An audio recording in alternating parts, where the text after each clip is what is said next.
Ever wish you could put your friend in that amazing vacation photo, or create a truly mind-bending picture using just Photoshop? Today, you'll learn how to do just that, adding a person to a photo in Adobe Photoshop, step by step.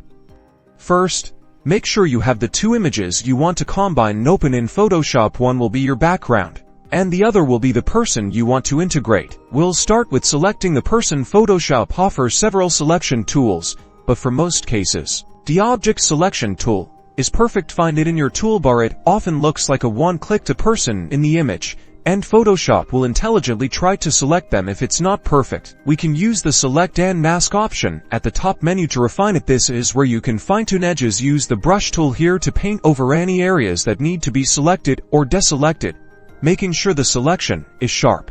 Once the selection is looking good, copy the selected person, go to your background image and paste them, and you've now officially imported your person.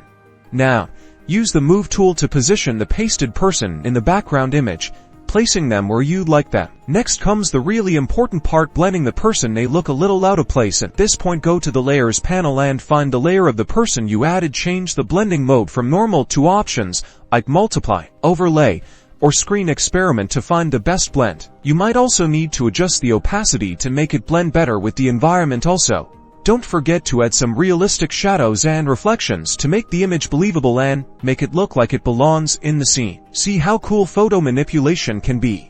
Photoshop makes this surprisingly easy. Practice this technique, try different images, and have fun with the power of image editing.